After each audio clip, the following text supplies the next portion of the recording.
Hello, boys and girls, and welcome to Movie Goodness, where we examine life through cinema here on the KB Radio Network. I am your host, Kevin Reed, and today we're dedicating the show to an old man, to an old, decrepit, need to go in retirement individual, the one, the only Godzilla.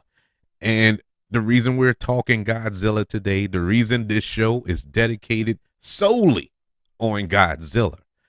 Did you realize that 2024 is the 70th anniversary of the very first Godzilla film, which came out in 1954? Yes, 70 years of Godzilla. And we just recently got a Godzilla film. And I say that with heavy quotations, Godzilla and Kong, the New Empire, which was all right. Don't count that as a Godzilla film, but I will count Godzilla -1, which came out last year, or should I say the Academy Award winning Godzilla -1, which won for Best Visual Effects in this year's Academy Awards. Now that was a Godzilla film. Now that was a return to form. Beautiful film. But Godzilla has been a staple in so many households, so many people who, like me, who used to watch Creature Feature on Saturdays. The old kaiju films, those old monster movies, whether it was King Kong or, Godzilla versus Mothra or something stupid like that. It was a whole bunch of creature feature films, and they sprinkled in some monster films in there, and Godzilla was one of the many films that they showcased. And just like millions around the world, I fell in love with Godzilla films, and monster films as a whole, to be honest with you. But it was something about Godzilla that stood out among them all, mainly because Godzilla is the king of the monsters. He is. Yes, there's Kong. Yes, there's King Kong. I understand all that. But Godzilla just had that, it was something about it that just made it special. But Godzilla is a Japanese monster or a kaiju media franchise consisting of films, TV shows, novels, comic books, video games, and many other pieces of media and marketing and merchandising. The franchise is centered around the fictional kaiju Godzilla, a prehistoric reptilian monster awakened and powered by nuclear radiation. And so the franchise is recognized by the Guinness Book of World Records, get this, as the longest running film franchise, having been in ongoing production since 1954. The film franchise consists of 38 films. 38 films in this franchise. 33 of them are Japanese films produced and distributed by Toho, and 5 American films.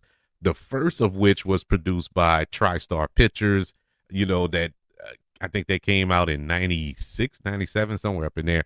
And the remaining 4 were produced by Legendary Pictures, including the latest one, which we just talked about, Godzilla X Kong, the New Empire.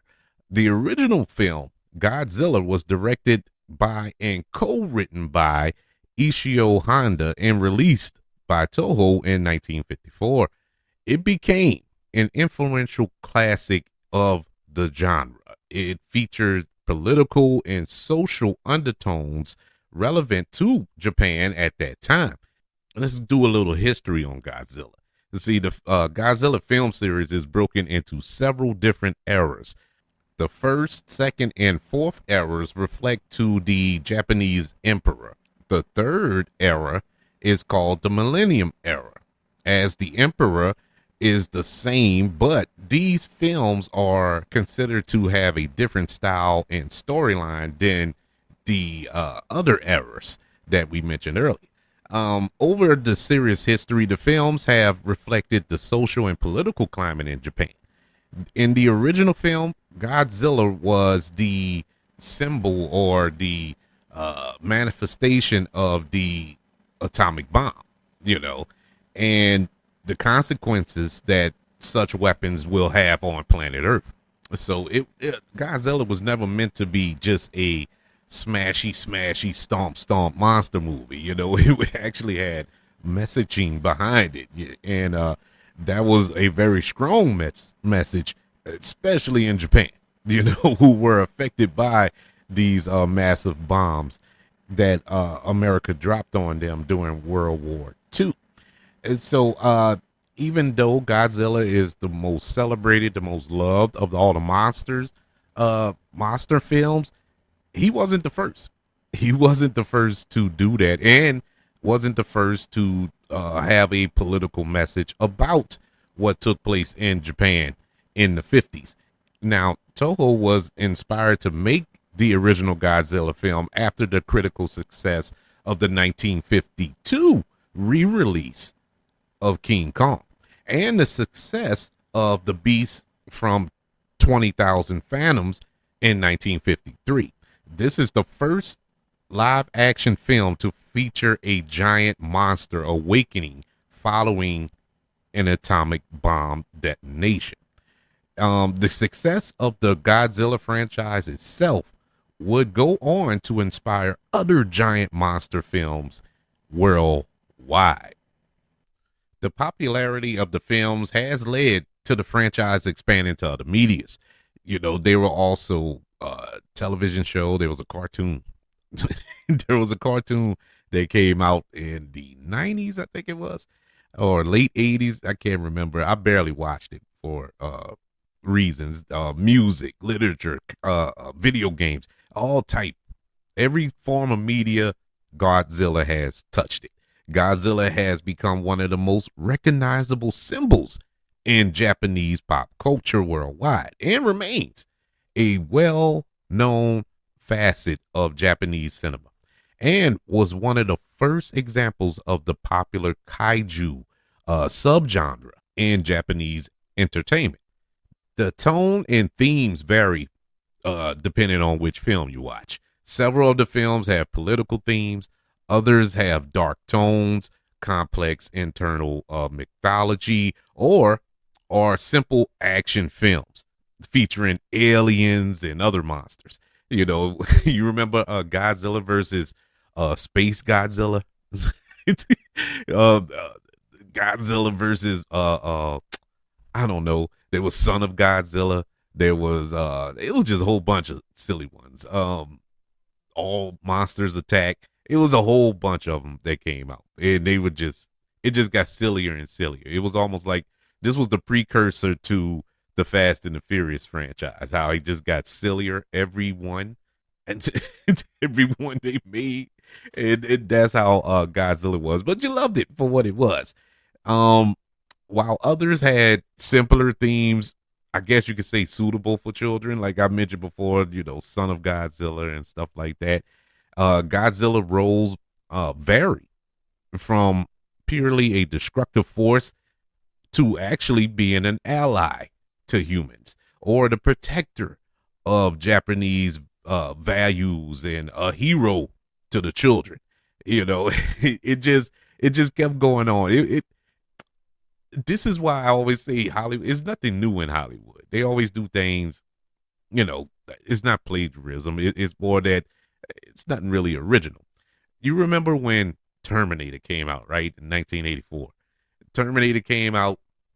It was just the greatest thing ever. Arnold Schwarzenegger, he was this unstoppable robot, cyborg killing machine.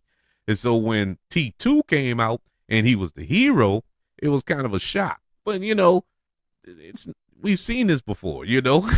Godzilla made a turn.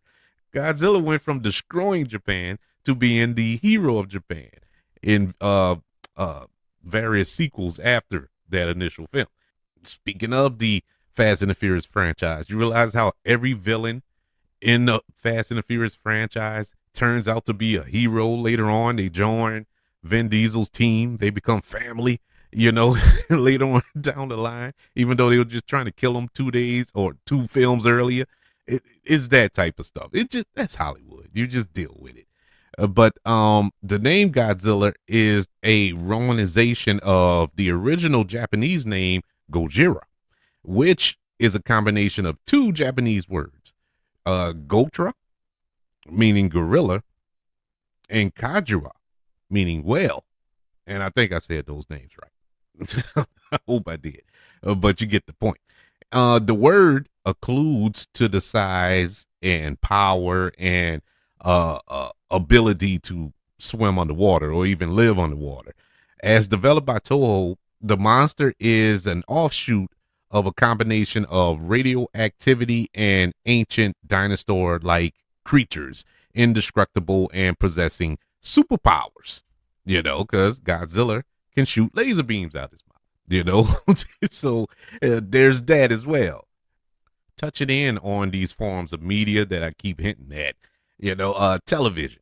In Japan in 1973, Godzilla was featured in Toho's series Zone Fighter, which also featured King Ghidorah in a few episodes. Several filmmakers who had worked on the previous Godzilla films participated in that series. In 1992, Toho produced a children's educational animated series entitled Godzilla Land, which featured live action segments mixed with this manga style animation. In 1997, Toho produced a children's series entitled Godzilla Island, centered on Godzilla toys. Toho made the series available worldwide on their official YouTube channel in November of 2022. In October of 2020, Toho announced Godzilla Singular Point, an anime series that aired on Japanese television in April of 2021 and released worldwide on Netflix in June of 2021. Now, over in the United States, Godzilla and his likeness has appeared in various television related media with Robot Chicken, Roseanne, Animaniacs, South Park, Malcolm in the Middle, even the Chappelle Show, Rugrats, Nike commercials with Charles Barkley playing one-on-one against Godzilla. I remember that commercial. In multiple appearances on The Simpsons, including a Halloween special, their Treehouse of Horror yearly shows entitled Homerzilla. I remember that episode. In 1978, Hanna-Barbera produced an animated series, Godzilla, and it ran for 2 seasons on NBC. In 2022, Toho made the complete Hanna-Barbera series available worldwide on their official YouTube channel. In 1991, the English dub versions, Godzilla versus the Sea Monster and Godzilla versus Megalodon, was spoofed on Mystery Science Theater 3000. In 1998, Columbia TriStar Television produced Godzilla the series. This is the one I remember. It was 98. I thought it was earlier than that. I didn't realize it was that late. I guess it was around the release of that horrible film that starred Matthew Broderick and directed by Roman Emmerich. Oh my God, that movie was horrible. But anyway, I guess this went with the release of that. And it was a series that served as a sequel to that film, to be exact. And it ran for 2 seasons on Fox Kids. In January of 2022, Legendary Television announced that Apple TV Plus has ordered a live action series set in the Monsterverse. And that came out last year. And it was entitled Monarch Legacy of Monsters. And that was a really, really good show. I liked that first season. I haven't heard anything about the second season, but I really enjoyed that. Kurt Russell, his son Wyatt Russell, plays a younger version of him on the show. It's really, really good. But it's linked up with this Monsterverse films that has came out as of late. As far as the cultural impact of Godzilla, you have Godzilla being considered the original radioactive superhero due to his accidental radioactive origin story, um, kind of similar. Now, this ain't me saying it. These are the creators saying it. It's similar, and it predates Spider-Man, which debuted in 1962. And so it kind of has similarities to how Godzilla gained his powers and Spider-Man gained his, or any other superhero in comics, if you want to be completely honest. But though Godzilla did not become a hero until 1964, he, he's still considered a hero to this day. And as of late, in these Godzilla versus Kongs and Godzilla King of the Monsters and all that good stuff, they really made him the hero of those films. In the 1970s, Godzilla became to be viewed as a superhero with the magazine King of the Monsters in 1977, describing Godzilla as superhero of the 70s. In 1973, Godzilla was voted the most popular movie monster in the Movie Times poll, beating, here's the list now, he beat out Count Dracula, King Kong, Wolfman, The Mummy, Creature from the Black Lagoon, and Frankenstein's monster. Well, I don't think that was a contest. That wasn't much of a that wasn't much of a contest, but he won nonetheless. In 2010, the Sea Shepherd Conservation Society named their most recent acquisition scout vessel MV Gojira, which is the translation Godzilla. Toho, the people in charge of the Godzilla franchise, served them with a with a notice to remove the name, and in response, the boat's name was changed in May of 2011 to the MV Bridget Bardot. Now, I don't know the significance behind that name, but they made them change it. I guess because they weren't getting any ducats, they weren't getting any money from that name being strolled across that boat. But it is what it is. Steven Spielberg, the great Steven Spielberg, cited Godzilla as his inspiration for Jurassic Park, which is a no-brainer, and that epic scene when the T-Rex gets out of his enclosure. That was Godzilla written all over it. To be more specific, he was inspired by the 1956 film Godzilla King of the Monsters, which he grew up watching. During this production, Steven Spielberg described Godzilla as the most masterful of all the dinosaur movies because it made you believe it was really happening. Godzilla also influenced Steven Spielberg's first blockbuster, the 1975 film Jaws. Godzilla has also been cited as the inspiration for Tim Allen, Martin Scorsese, and Tim Burton. They cite Godzilla as the film Godzilla as their inspiration to get into acting and making movies and having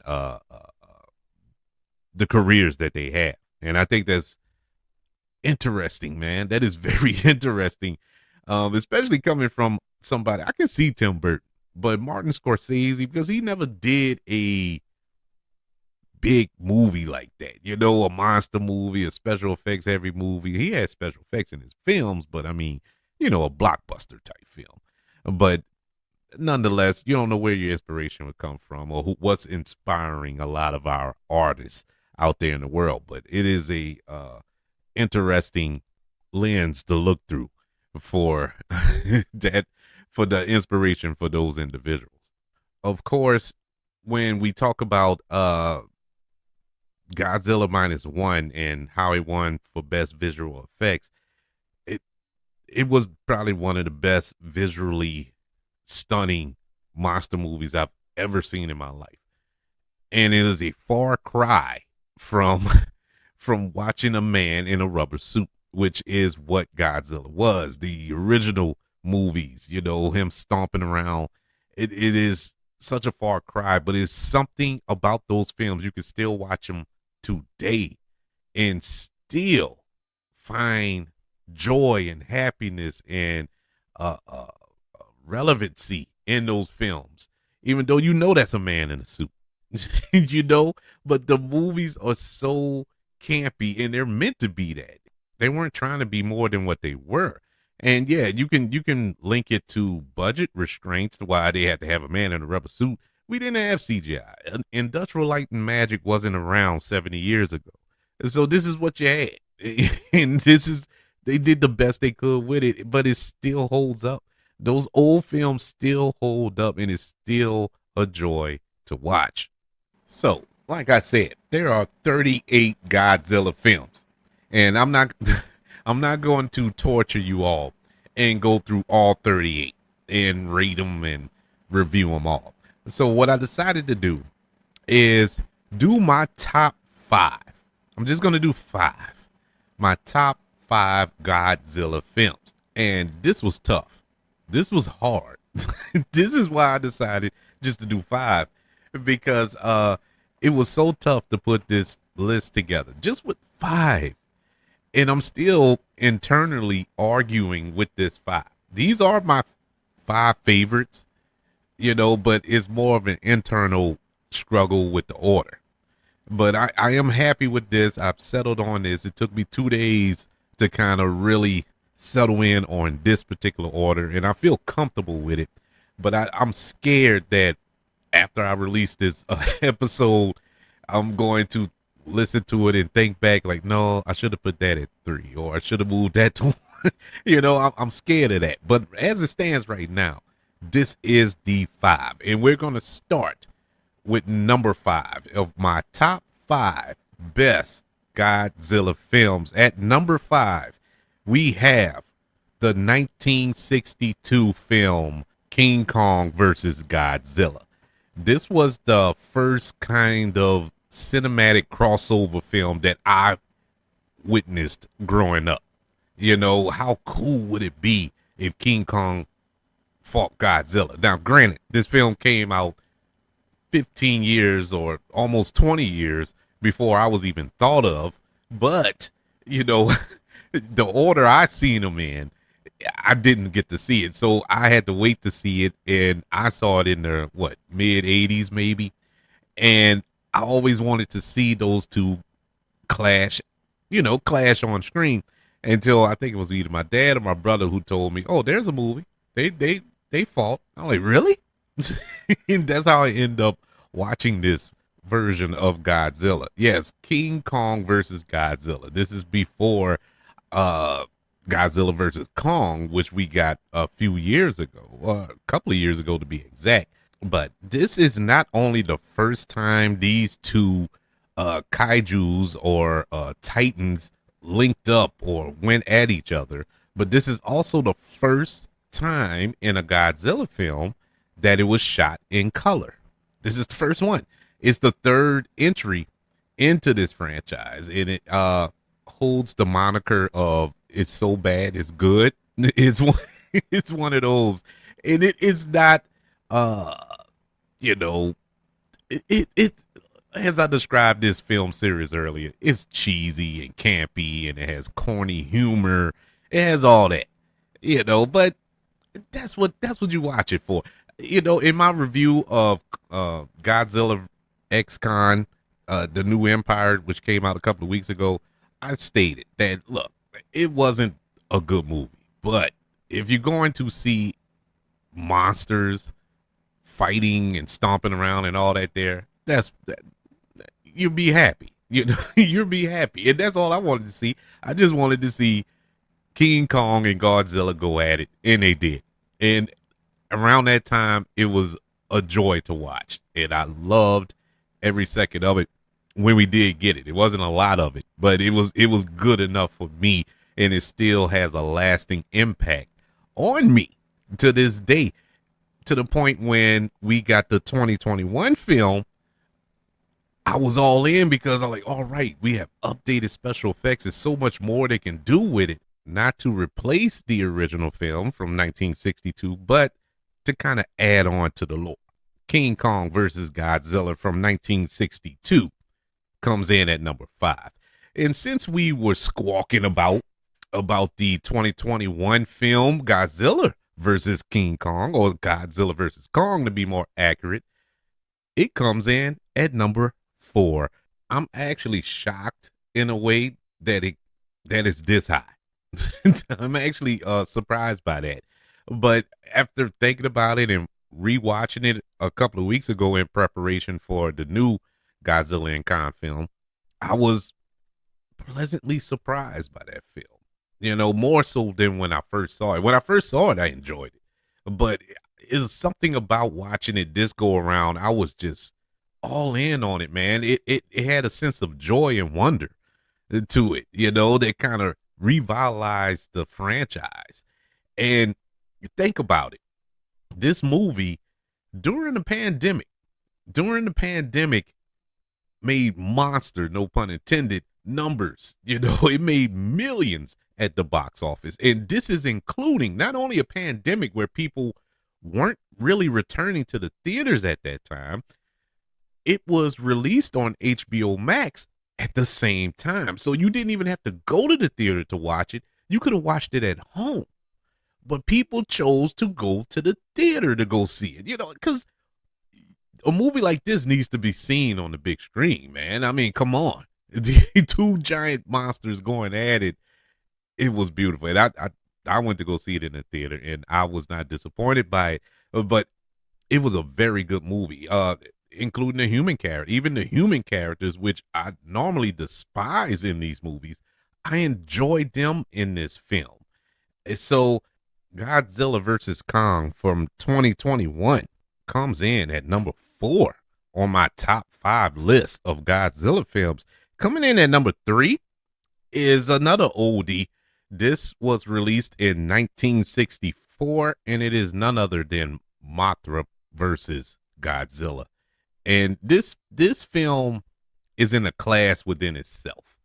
I remember watching this, in one of the creature features and being in awe of it. It was like a fantasy film. It kind of took Godzilla in another direction as far as storyline and the special effects at the time. It was different. It was new. It was vibrant, and Mothra making an appearance, the queen of the monsters, if you will.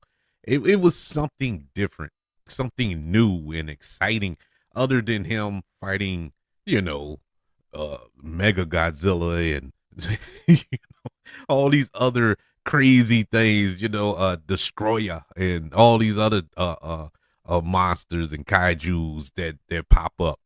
It was Mothra is a different animal, no pun intended. It was a different beast, and I actually enjoyed it immensely, and that's why it lands at number 3 on my top 5 list of Godzilla films. Mothra versus Godzilla from 1964. Coming in at number 2 is, look, the number 2 and number 1. I know this is where a lot of controversy will probably come from, or maybe not. I don't know, but you have to understand my reasoning, and I will give my reasoning when I tell you what number 1 is. But coming in at number 2 is a film that just came out last year, the 2023 Godzilla Minus One. Godzilla Minus One is as close to a perfect Godzilla film you're going to get. It is amazing. It's difficult to believe that after 70 years, you get a film like this out of this franchise. It is hard to wrap your head around. And this movie managed to tell a human story now, a very human story. Just so happened you have this giant kaiju running around destroying Japan. Now the visual effects in this film, it goes without saying. I don't need to harp on that. It won Best Visual Effects at the Academy Award. What more do I need to say? But it really tackles real world issues in this film, PTSD and survivor's guilt, and so much thing, overcoming grief. a lot of mental issues, or mental health issues that I wasn't expecting. And it's good surprises. Normally, you go to one of these movies and get horrible surprises, but in this case, no, it was all good. I love this movie. I love this movie. It was one of my favorite movies of 2023, and it's one of my favorite Godzilla films of all time, coming in at number two. Now, you may ask yourself, after listening to me just gush over Godzilla minus one, how can that not be number one? Well, it's for nostalgic reasons. Number one, it's for we wouldn't have this if it wasn't for the number one. And I'm talking about not only this show, but this conversation about this subject if it wasn't for my number one Godzilla film of all time. And it is, of course, the 1954 film Godzilla. I mean, we wouldn't have Godzilla if it wasn't for Godzilla from 1954. If Godzilla is indeed the king of the monsters, uh, this was a masterwork by Ishiro Honda, the director, co-writer of the 1954 film. It's a dark fantasy film. It's shot with this kind of documentary news crew type style. The metaphors and the horror of war and the symbolism that Godzilla had to showcase what happened with the atomic bomb and the aftermath of the atomic bomb and how it affected Japan. And it was all wrapped up in a metaphor of this giant kaiju named Godzilla. And it resonated so hard. It resonated so deep and so poignantly that 70 years later, we are still receiving Godzilla films, good or bad, for better or worse. We're still getting Godzilla films, and we're still holding on hope of a good Godzilla film. I mean, if we would have gave up hope 5 years ago, we never would have got Godzilla minus one. If we would have gave up hope 10 years ago, we never would have got Godzilla versus Kong. We never would have received this MonsterVerse, Monarch on television and stuff. So we kept keep giving into hope, if I can get it out, of this franchise, of this character, and we're constantly being rewarded with it. And it's a joy. It's truly a joy. And it all started in 1954 with Godzilla. And so to go through my list yet again, my top five Godzilla films. Number one, of course, is the 1954 Godzilla. Number two is the 2023 film Godzilla minus one. Coming in at number three is Mothra versus Godzilla from 1964. Coming in at number four, Godzilla versus Kong from 2021. And at number five, we have King Kong versus Godzilla from 1962. I do have some honorable mentions in there. I guess I can put in there. I don't have numbers for them, but these are still some Godzilla films that I did enjoy. Well, I enjoyed a majority of the 38 films for what they are, but these almost made the list. If I was doing a top 10, these probably would be on the list. But like I said, I just stuck with five to keep my sanity intact. There was Destroy All Monsters from 1968. That was just a free for all. There was just a buku monsters, man. It was like the Avengers Avengers Assemble of monster movies. That one was a good one.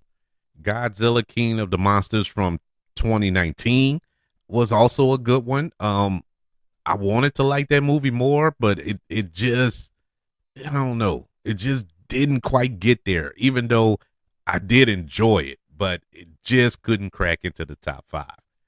Godzilla from 2014, wanted to like that more.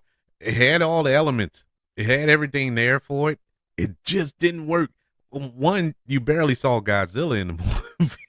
You barely saw it. You had Bryan Cranston in this movie. I mean, everything was there, but for some strange reason, it just didn't quite get there. It had some enjoyable scenes in it, enough for me to say that I liked it, but not enough in it to say that, oh man, I loved Godzilla from 2014. Yeah, those are a few of the films that just could not crack into the top five. But I mentioned a film earlier in the show that I consider one of the worst films I ever saw in my life, and it is a Godzilla film, and it's none other than Godzilla from 1998. This movie, I'm gonna take time. I'm gonna take the time and actually break down this movie, and it's weird. I didn't break down the good ones like I'm gonna break down this one, and the reason is because this movie to this day still doesn't make a lick of sense to me. This movie, I still scratch my head as to how this movie got made and why they thought that this movie was going to be successful. I have no idea. But the promotion and the hype and the lead up to this film is the stuff of legends, man. The hype behind the 1998 Godzilla film is unreal. This is what summer movies was all about back then. The hype behind movies, and it hasn't been duplicated since. I think they stopped after this. This movie ruined the promotional tactics of studios. It is it is that bad of a film. This film was directed by Roland Emmerich, and him and his producing partner at the time, Devlin, they're fresh off of the success of Independence Day. Independence Day, which was the one of the best hyped movies ever, and it lived up to the hype, the excitement. And so we thought we were going to get a carbon copy of that, but with a kaiju. Man, were we disappointed here? This movie starred Matthew Broderick, Hank Azaria, Kevin Dunn. It was this movie was horrible. This movie was so bad. Number one, you had Godzilla. They changed the design of Godzilla for one. That was mistake number one. This is the late 90s. And so everything had to be kind of muscular. Even in comic books, you notice how Todd McFarlane drew his characters with these protruding muscles and all this other stuff. Everything had to look muscular in the 90s. And so they made Godzilla look like a bodybuilder. He looked like a coked up, steroid using Komodo dragon. He didn't look like a kaiju. It was so silly. The silliest design they could ever do for Godzilla. Then they went ahead and made Godzilla a mama and laid eggs in the Madison Square Garden and all this other stuff. I'm like, what is this? What is going on right now? And it was like watching Jurassic Park at points when those the eggs hatched and the little Godzillas were running around chasing everybody like they were velociraptors and all. I'm like, what is this movie? What is this? Godzilla didn't have his atomic blast out of his mouth. None of that. This was just silly, man. And they redubbed it. They did a trademark. They kind of what's the term I'm looking for here? Course correct later on down the line and said that wasn't Godzilla. Instead, they called it Zilla. they dropped the God out of it because God had nothing to do with this movie, I guess. But it was that embarrassing to Toho, who helped produce this reboot. This was supposed to be the start of a new trilogy or a new franchise or whatever. And it bombed miserably, and it should have. This movie shouldn't have been made. It was so bad. And you can look past the Godzilla flaws, just like you can look past all of that in the other 30 something films in the franchise. I can look past some of that, but I can't look past the human story. If the humans don't connect with me, the movie suffers. Just like I felt about this most recent Godzilla and Kong film, The New Empire.